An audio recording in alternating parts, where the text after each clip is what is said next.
Hello, my name is Lexi Hamblin. I created this project with Taylor Patterson, Instructional and Technology Tools for Student Learning.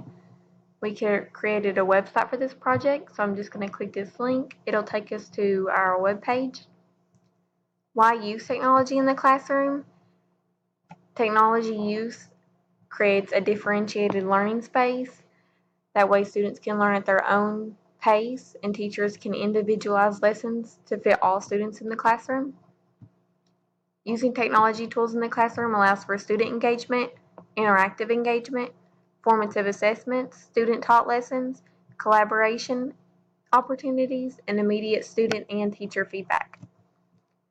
One great program to use is Kahoots. It's a game-based learning program that allows teachers to create lesson plans and students to answer questions. This program allows for immediate student and teacher feedback to assess learning needs throughout the lesson.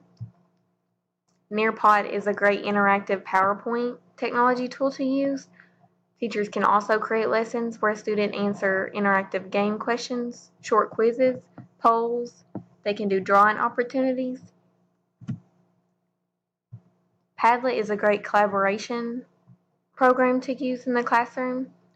Teachers can post links to assignments, links to use for assignments. This is a great resource to use on snow days or days that students are sick and they have to miss. This is also great to use for student group work in the classroom. Teachers can create a Padlet page and make it invite only. That creates a safe learning environment for students. This way students don't have to give their phone numbers or email addresses out to communicate. Zearn is a math-based program which allows teachers to create lessons and students to answer in class together on the smartboard. This program also allows immediate student and teacher feedback. It allows teachers to assess misconceptions with the lesson, to alter the lesson, and target those misconceptions in future instruction. So why use technology in the classroom? When teachers use technology in the classroom, they introduce their students to different resources, and it will increase their academic performance. So going back to the PowerPoint, we have our group credit page, and we have our resources page. Thank you.